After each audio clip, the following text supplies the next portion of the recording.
Hare Krishna, everyone. All glories to my obeisances. I'm joking. Thanks for coming.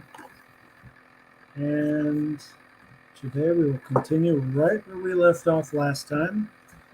But first, I've been meditating on more on this, what's happening right now. And I think I want to go briefly over a guide to the Gita. So in the beginning, I shared with you all my guide. Turn sounds here.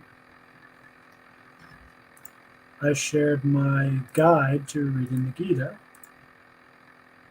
which I can show you again briefly. You just go to my website and then the books tab, Bhagavad Gita. There it is. Get inspired by the quotes, and the guide that's it. It's just a few sentences long, really simple. And it's a good resource because there's some history about the Gita, and more importantly, this overview of the chapters. And it's got the original Sanskrit names like Visada Yoga for chapter 1, which is not in Prabhupada's Gita as far as I know. So that's pretty cool to see all the names for this.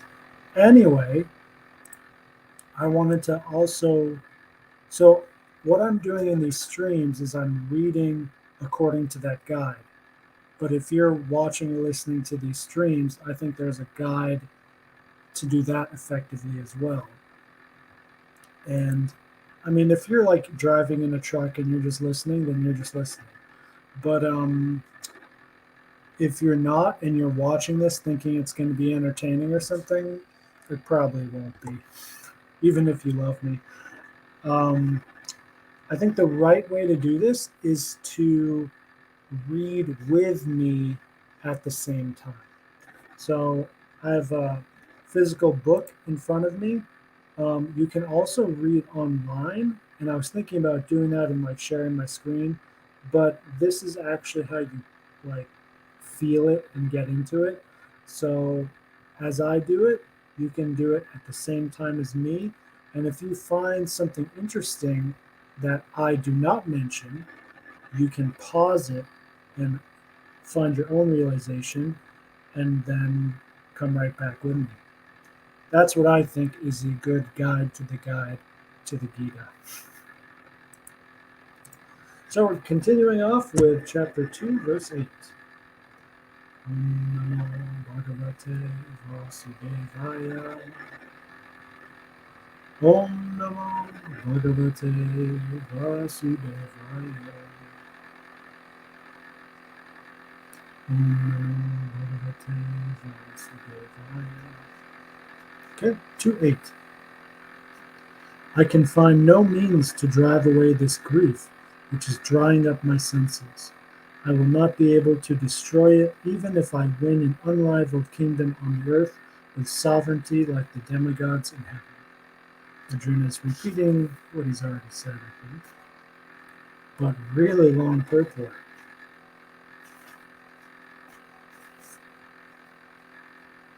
Prabhupada says he was unable to solve his real problem without the help of the spiritual master, in this case, Lord Sri Krishna.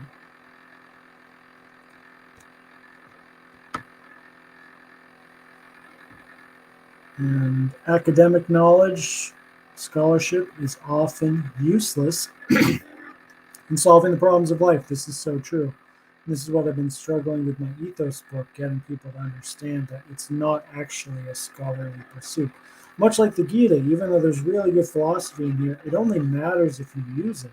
If you just read it and you think it's interesting, there's very little benefit. Likewise, if you read the Bhagavad Gita as Leela, as association with Krishna, there is benefit only to the degree that it is Leela, which it is.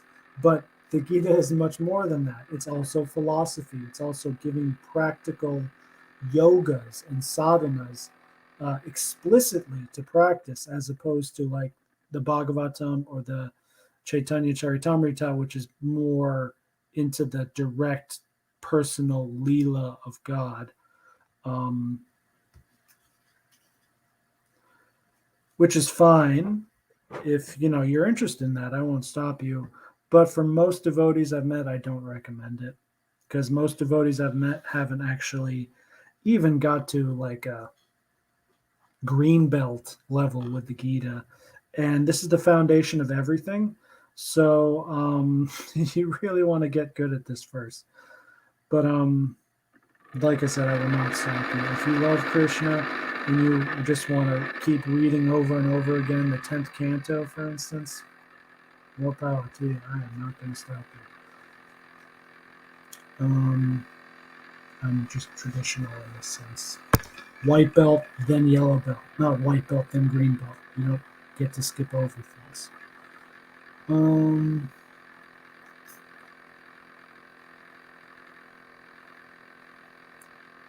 If he is the master in the science of Krishna, he is the perfect and bona fide spiritual master, regardless of if he's learned or what birth he is.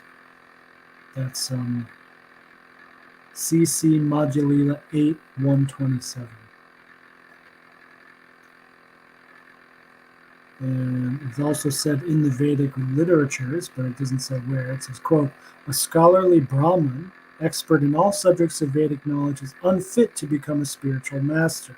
Without being a Vaishnav, or expert in the science of Krishna consciousness, but a person born in a family of a lower caste can become a spiritual master if he is a Vaishnava or Krishna conscious. This is totally relevant to something I saw on Facebook earlier today about Prabhupada mentioned the goal of this whole movement is to get rid of these designations. I'm American, I'm British, whatever, I'm white, I'm black, and come to our constitutional eternal position as parts and parcel of God. Um, and when you actually get it, this science, you can be in a very low material position and be seen and treated as the master of all masters.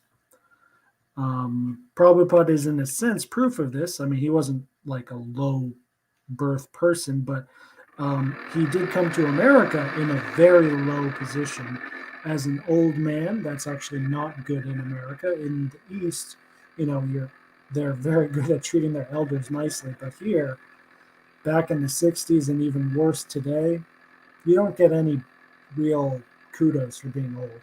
It's basically unattractive and undesirable when we're being honest with ourselves about American culture. That's really what it is. So he was old, he was Indian, he was a foreigner. That's not a good thing in America.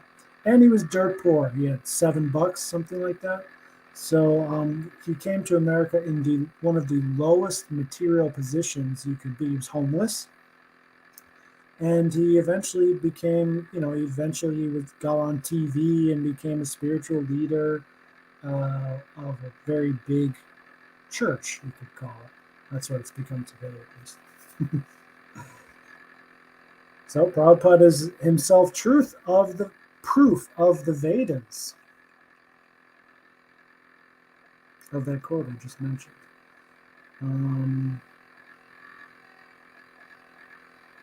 The problems of material existence cannot be counteracted by the accumulation of wealth and economic development. I believe I would caveat that with they can temporarily be, counteracted. And if something a little bit more solid than that is ethos. If you, instead of focusing on wealth, if you focus on improving your character, there will be much longer benefits of that, because that will actually carry on to other your future lifetimes.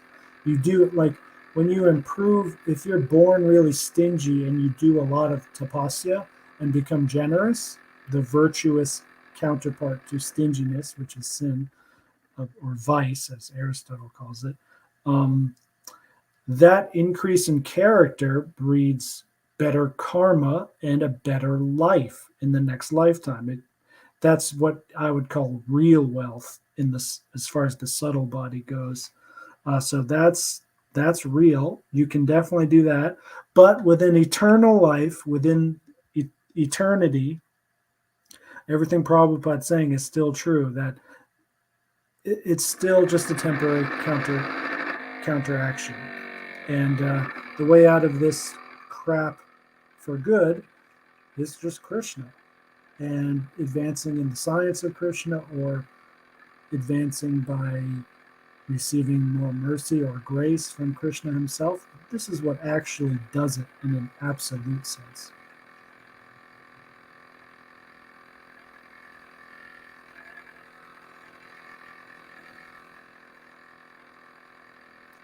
If economic development could drive away one's lamentations for family, social, national inebrities, then Arjuna would not have said that even an unrivaled kingdom on earth or supremacy like that would not be able to drive away his lamentations. That's a good point.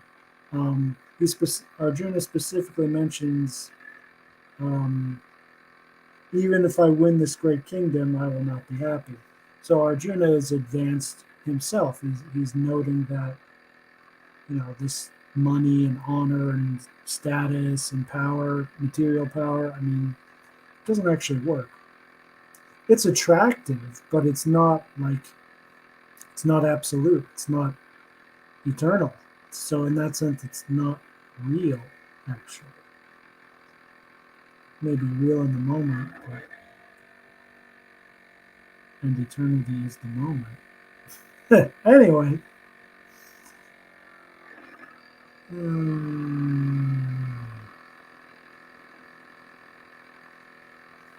Number 9, Sanjaya said, having spoken thus, Arjuna, chastiser of enemies, told Krishna, Govinda, I shall not fight, and fell silent. And Dhritarashtra must have been very glad to see Arjuna not going to fight. He's trying to win that war.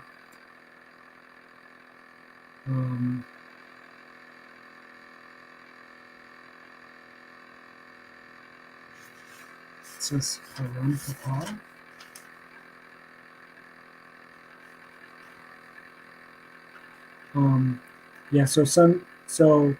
Dhritarashtra is happy to see Arjuna put down his weapon, but Sanjaya says, no, Arjuna is Parantapaha, the great killer of his enemies, basically.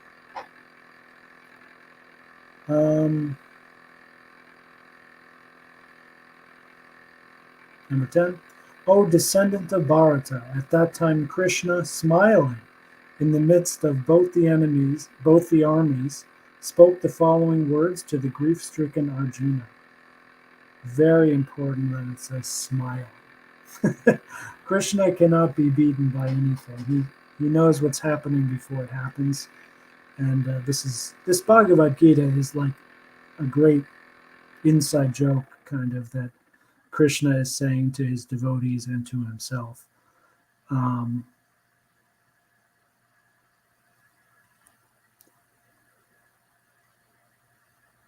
Now, this is an interesting purport and short. I'm going to read it. The talk was going on between intimate friends, namely the Hrishikesha and the Gudakesha.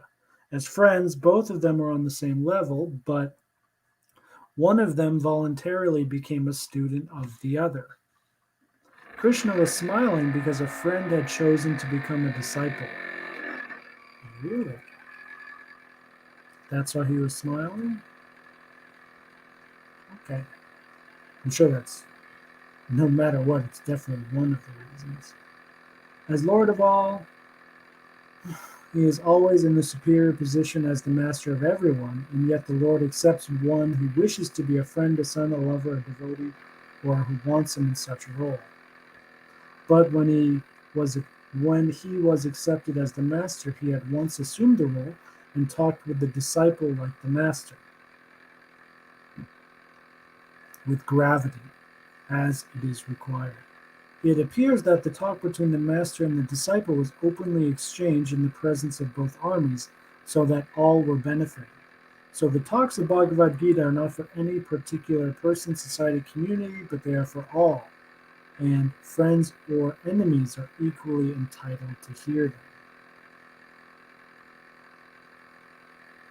I like at the end there, it's such a great point that this was This talk was in the middle of the battlefield between great enemies.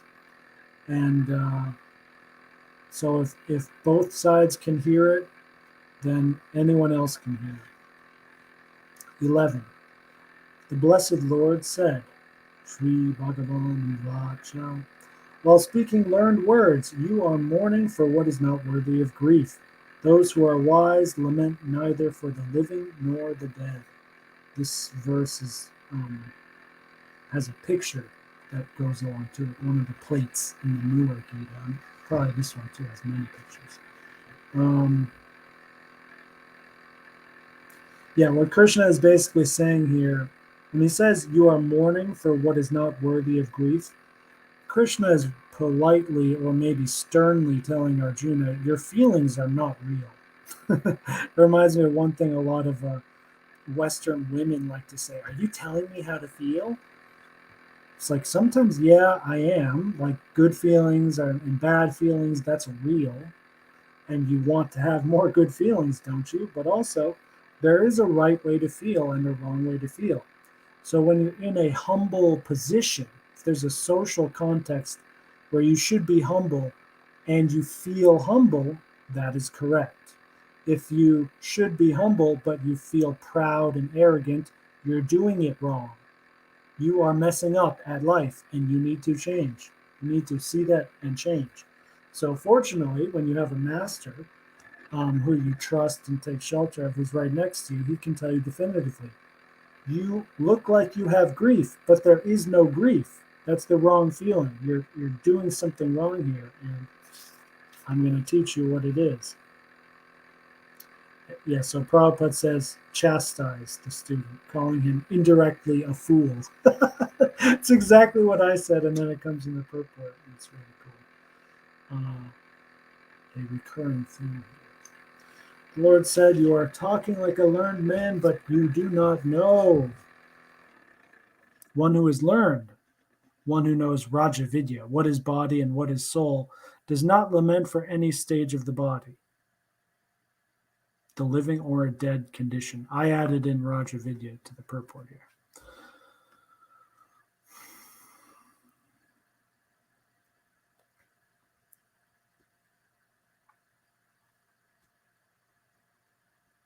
That's a good point.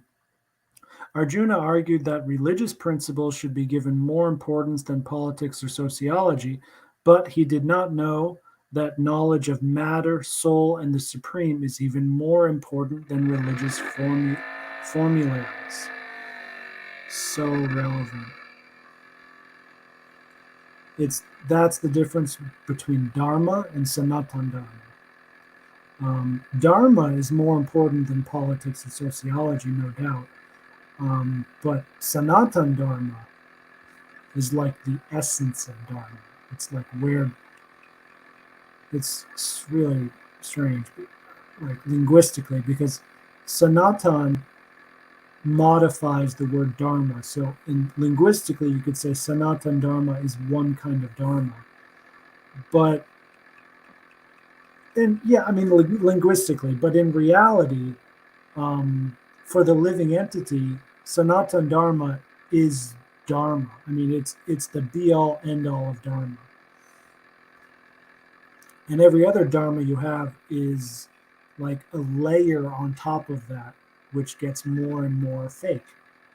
Like you have the religious Dharma you have, and then you have the occupational Dharma, the family Dharma, and then more layers of fake is like, oh, I agreed to play online video games with that guy at 2:00 today. So that's Dharma.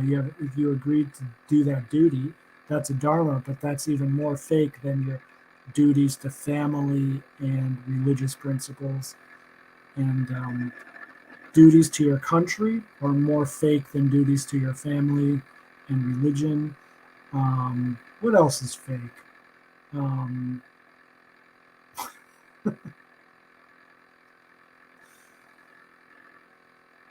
don't know. I worship Dharma. I practice Dharma so much that actually it's hard to think of fake Dharma, because even fake dharma is something I take seriously. Like if I do agree to do something, even if it's mundane Maya, like playing video games with someone, I'm very serious about following through with that, even though I know it's fake or mundane.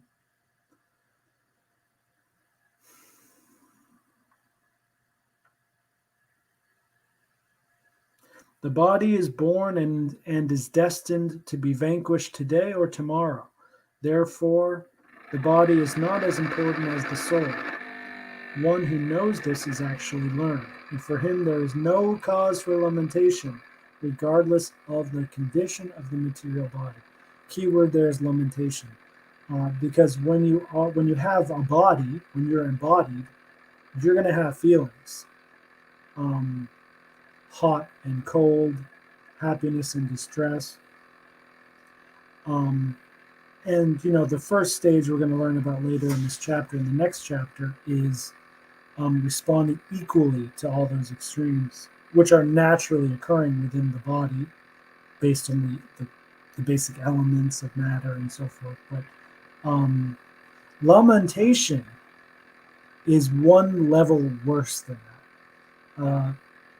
Lamenting is like when you feel really hot, and instead of just like the natural thing, this is what animals do. They feel really hot, so they just start looking for cold to even it out. They, jump in the water. They just do something to bring cold, and then they just do the next thing after that. They live in the moment. There's no like thinking or like extra layers. But when you're lamenting, you're thinking, oh, it's really hot. Oh, and it's so bad that it's so hot. And I feel so bad that it's really hot. And there's nothing I can do about how hot it is.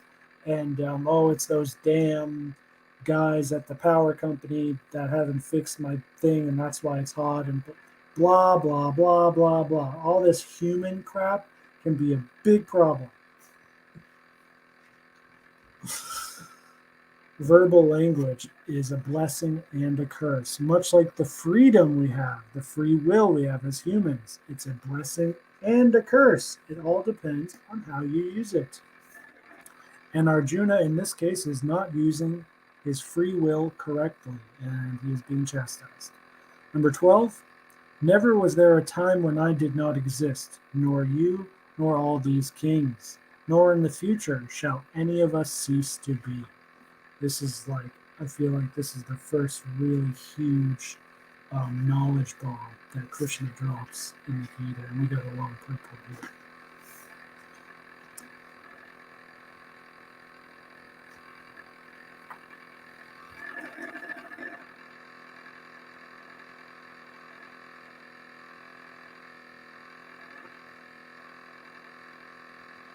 Okay.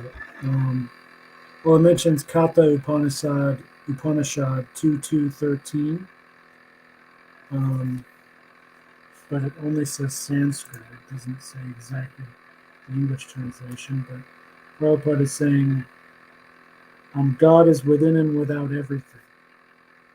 And only saintly persons who see that same Supreme Lord everywhere, can actually attain to perfect and eternal peace.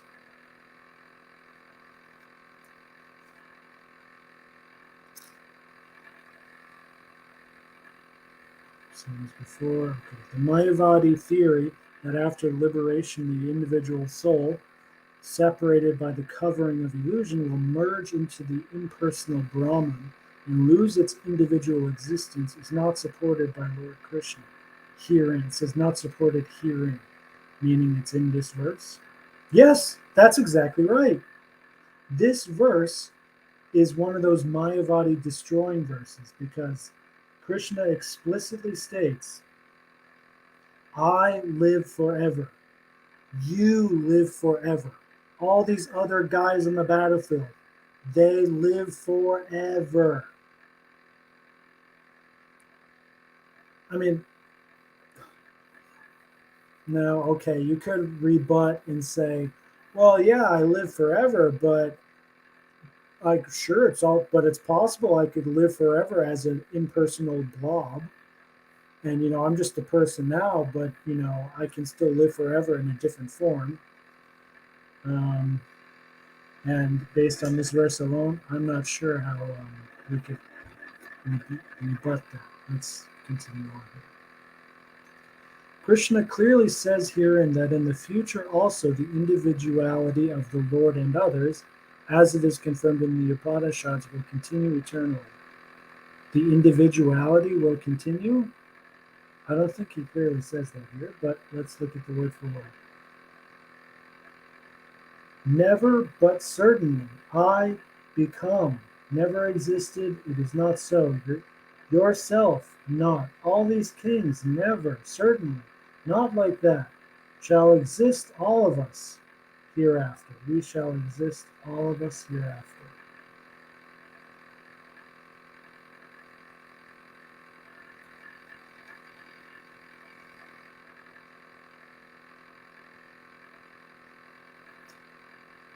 I mean, I'm definitely going to take Prabhupada's side on this one, but I don't think you could say that Krishna clearly says that the individuality of everyone continues forever.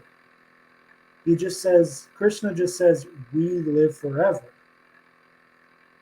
Now, it's implied that is not clearly but implicitly stated that because Krishna mentions, I, myself, Krishna, you, yourself, Arjuna, and they, the kings, he mentions these personalities.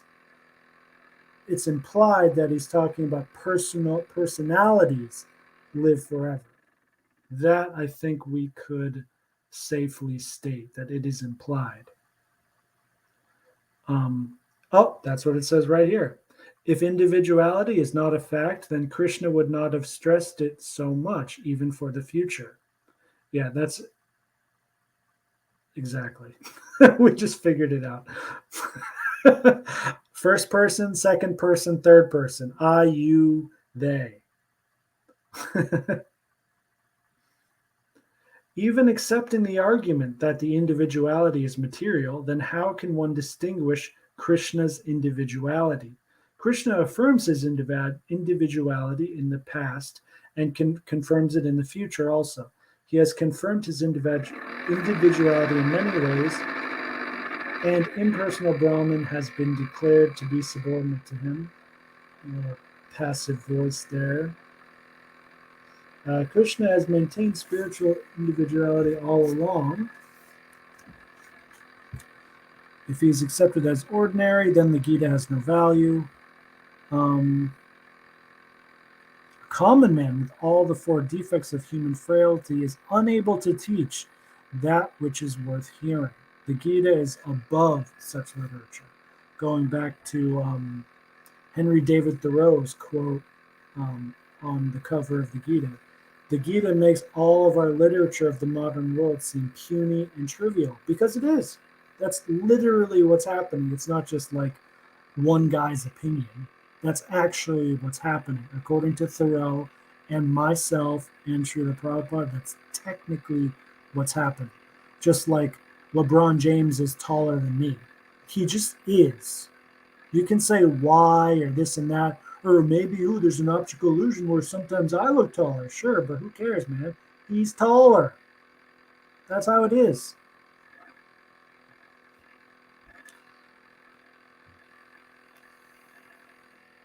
The Mayavadi argues that the plurality mentioned in this verse is conventional and that it refers to the body.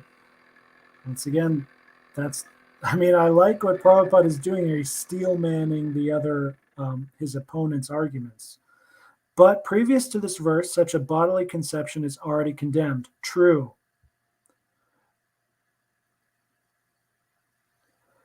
He says, Krishna says, you as a soul live forever, and this body just comes and goes, so there's no reason to lament.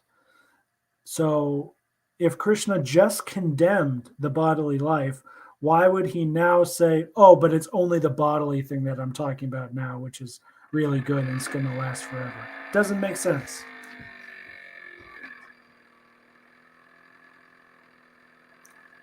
This is right after I said it, Prabhupada says it right after me.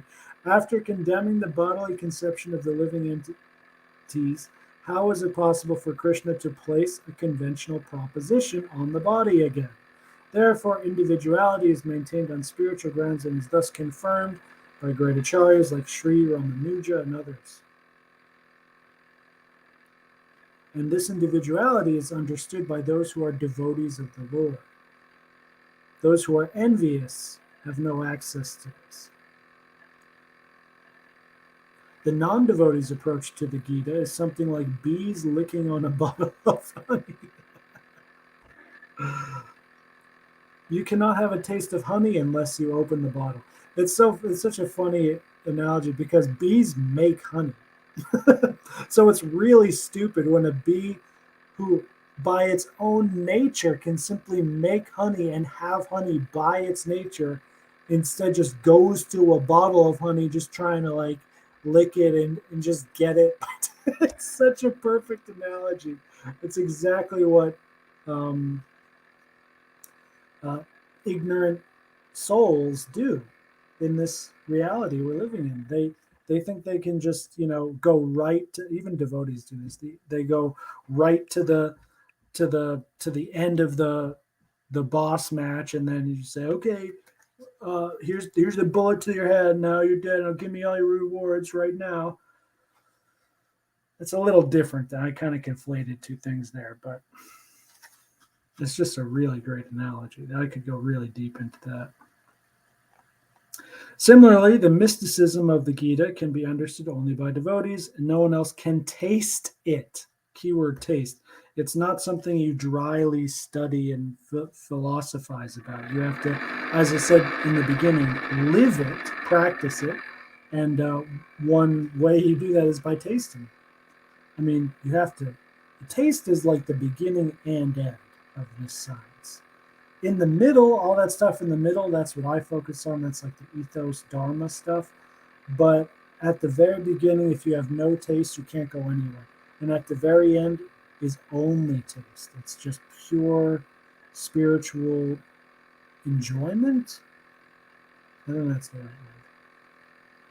word. Bliss, obviously. And bliss is, what is bliss but the highest taste? And that's in the 4th chapter of the Gita.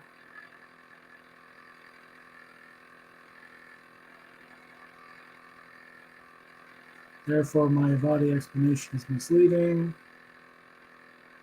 Chaitanya has forbidden us to read those commentators.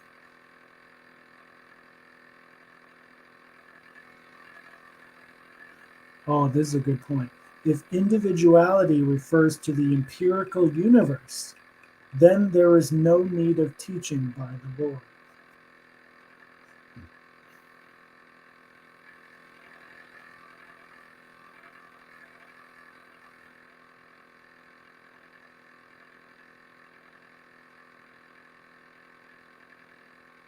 It's hard to unpack that sentence. The plurality of the individual soul and of the Lord is an eternal fact and is confirmed in the Vedas as above mentioned. Okay, so the need of this teaching by the Lord is because we don't, I'm inferring, is because we don't know Rajavidya. We don't easily know that we are not the body, we are the soul. And indeed, that's what Arjuna forgot, which got him in this mess. If that was not the case, and we are the body in the empirical universe, would we need the Gita? Perhaps not. If all we are is just this body, then we're just going to do whatever's good for the body. And we already know that. More money, more power, more beauty, more women, more drugs, like what, more children, whatever it is you want, you just get more of it. And then everyone else gets more of it. And then if you are only the body, and this is only an empirical universe, that's what you're going to do. Which, of course, you'll find out in the 16th chapter is known as the demoniac energy, or the demoniac ethos. All right, 13. As the embodied soul continually passes in this body from boyhood to youth to old age. The soul similarly passes into another body at death. The self-realized soul is not bewildered by such a change. There's another powerhouse verse here. And it's a really interesting argument that Krishna makes that, because, obviously for most of us, you can't, for Krishna, it's easy.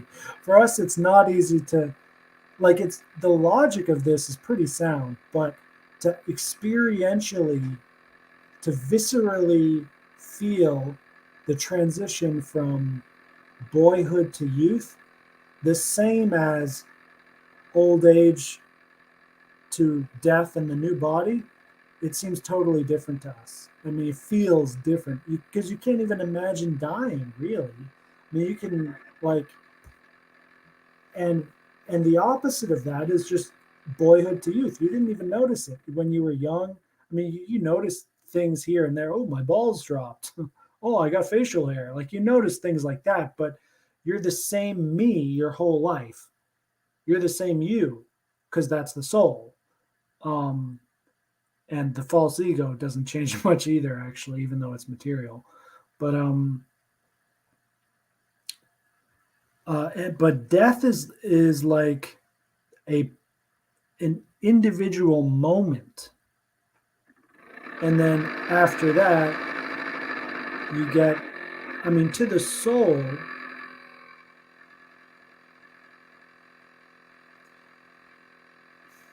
Okay, materially speaking, you could argue that from boyhood to youth, there's one particular moment where you can't go back to being a boy anymore, and you're definitely in that next stage. And then from teenager to adult, you could argue there's one definitive moment that defines that. But at the same time, there's all these gradual things happening at the same time. Achinta beta abeta. And death for the soul, yeah, it's the same. There's that one definitive moment where but even still, there's not. That's in our first intuition and our first glance, that's what it looks like. Oh, he has a heart rate, now he doesn't. But what's happening, as far as I understand it, what's happening in the body at death, the soul is still there at the very moment that your heart stops beating. There's still, I believe, a few more seconds of brain activity. And then even after that, the soul, I think, will kind of slowly come out. And then once it comes out, it's going to travel around in different places. I don't know. I still think it's different than just when you're going from being a boy to being a man, you're in the same body the whole time. It's the external body that's changing versus getting a whole new body. But it doesn't change the fact that what Krishna's saying here is true. Is there a significant difference between, your car getting older and weaker versus getting a new car? It's not any different. It's the same thing. It's just changing externally, but it's the same thing. Sure, the gradual repairs required as your car gets older, yeah, it costs money and it's annoying versus one big down payment on a brand new car, which will, for the first few years, have no problems at all. It feels like, oh, this is a big, new, different thing, but it's not. You got a car and you're moving it around and it costs money. That's all that it is. It requires maintenance and it gets you from point A to point B. Sometimes it's hot or cold, fast or slow, but it's the same thing. All right, I like that car analogy. That did it. Purport. Since every living entity is an individual soul, each is changing his body every moment. Manifesting sometimes as a child, a youth, or an old man. But the same spirit soul is there and does not undergo any change. Finally, at death, transmigrates to another body.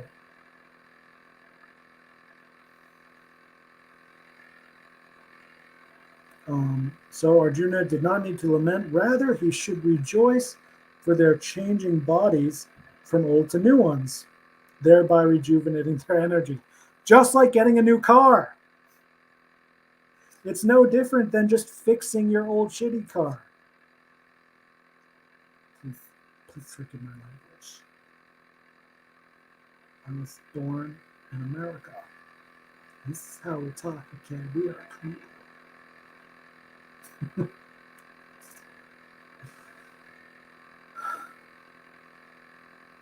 Such changes of body account for varieties of enjoyment or suffering, according to one's work in life.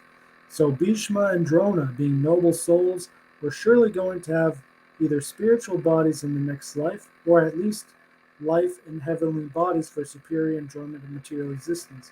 So in either case, there's no cause of limitation. It's like when you have a really good job and you're healthy and your car breaks down and you need to get a new car, rejoice. You've been saving up money. You're going to have a much better situation. You should be really happy that your car broke down.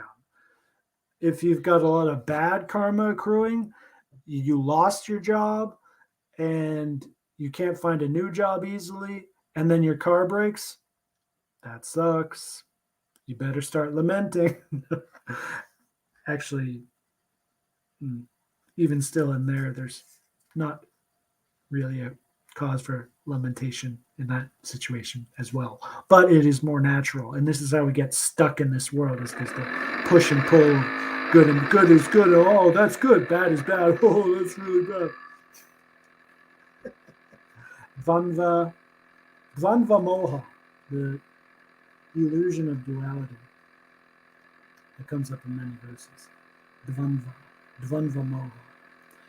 Any man who has perfect knowledge of the constitution of the individual soul, the supersoul, and nature, both material and spiritual, is called a dhira, or a most sober man. Is that why I shouldn't do intoxicants? Such a man is never deluded by the change of bodies. Mayavadis theorize about oneness of the spirit soul. They cannot be entertained on the ground that spirit soul cannot be cut into pieces as a fragmental portion. Such cutting into different individual souls would make the supreme cleavable or changeable against the principle of the supreme soul being unchangeable. That is another great destruction of the Mayavadi theory. Prabhupada's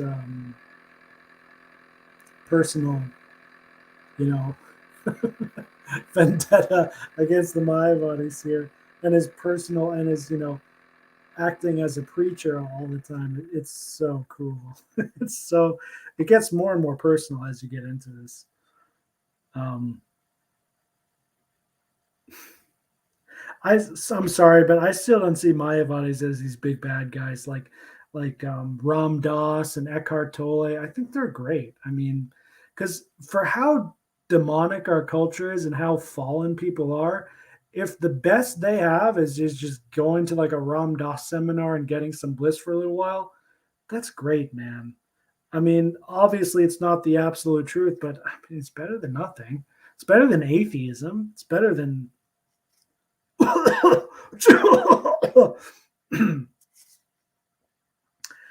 As confirmed in the Gita, the fragmental portions of the Supreme exist eternally, sanata, and are called kisara. That is, they have a tendency to fall down into material nature. I would argue that, like everything else of our jiva souls, it comes from Krishna. I mean, how did all this start? It's because Krishna looked at the material energy and he glanced at it. He was like, hey, you're not bad. And then bam, just like that, everyone got impregnated and all these babies started coming out everywhere. I mean, I'm not saying Krishna made a mistake, but, like he knows it's illusion, but part of him is like, well, I mean, there's part of me that, I don't know, that wants to really investigate. Is this, maybe instead of Krishna just saying, okay, I'm the Lord, and that's it, and there's no one else but me. I don't even want anyone here. So, oh, I better have some friends, some demigods, some humans, and all these creatures, and and that and but they're created, so they have to have my energy, and then but because they're small, they're parts and parcels. They're gonna have a tendency to like actually enjoy and be dumb enough to think that, oh no, I'm the real deal. I'm the one and only. But underneath it all, at the core of everything, is Godhead, is Satchidananda.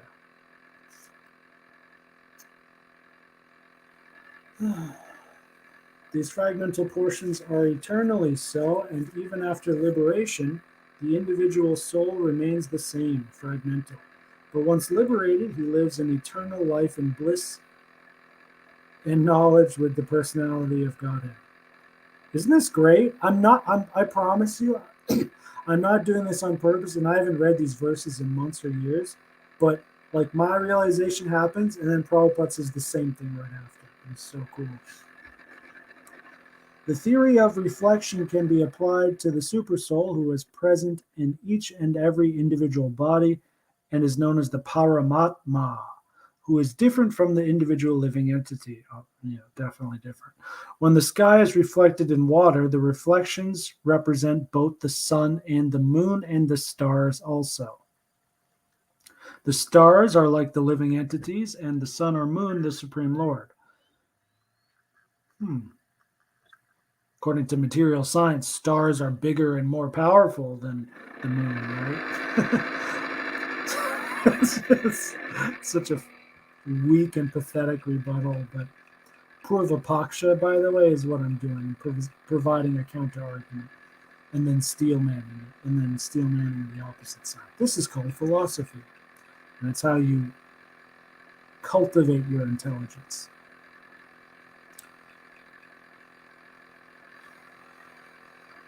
The individual spirit soul is represented by Arjuna, and the Supreme Soul is Sri Krishna. They are not on the same level, as we see in the 4th chapter. If Arjuna is on the same level as Krishna, Krishna is not superior, and the relationship of instructor and instructed becomes meaningless. If both of them are deluded by the illusory energy, Maya, then there is no need of one being the instructor and the other the instructed. This is, I think, the same thing Prabhupada mentioned in the last verse, where if you really believe in this Mayavadi thing, and that, oh, there's only the empirical world, then there's no need for any of this to happen. I'm still not quite getting this argument. I guess it's basically that, well, Arjuna would say, hey, Krishna, you have a body and I have a body. I mean, you're more pretty than me, but hey, we both have bodies, and we're both gonna leave our bodies at one point. So as soon as it's like we leave our bodies, the language implies that you are going to go somewhere else, and your body is not you. It's a thing that's around you. We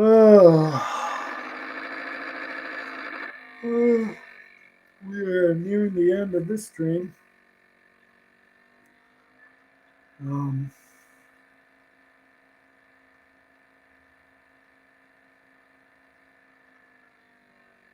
I don't know, man. I don't see it. Like, even if we're like all in Maya, we're all equal or whatever, you'd still want a teacher. There's still going to be someone who's better than you at something. Anyway, such instruction would be useless because in the clutches of Maya, no one can be an authoritative instructor. Okay, well, that only works if you accept that there is Maya and there is the supreme reality beyond that. If you don't accept that and you're just in Maya, then everything the Mayavadis say is true, like it actually is true. But until your consciousness changes and then you see the actual truth, and then you see Maya compared with the actual truth, then, oh yeah, they're Mayavadis. They're not getting it.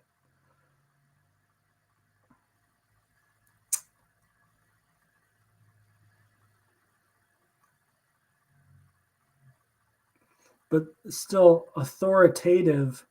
That I'm going to speak for Prabhupada here and say what he means to say is absolutely authoritative, as opposed to like, if I need to fix my car, I'll go to Scotty on YouTube, because yeah, he may not. I mean, he doesn't know 100% of everything about every car ever, but he knows better than me, and if I watch his videos, it'll help me get better at fixing the car. There's no doubt about that. But does he have absolute authority? No, no one does. When you're in the clutches of Maya, no one has absolute authority over everything. But when you have the Gita, you have what the Lord says, and you have hopefully a guru who is a genuine messenger of this same, of God, of the absolute truth.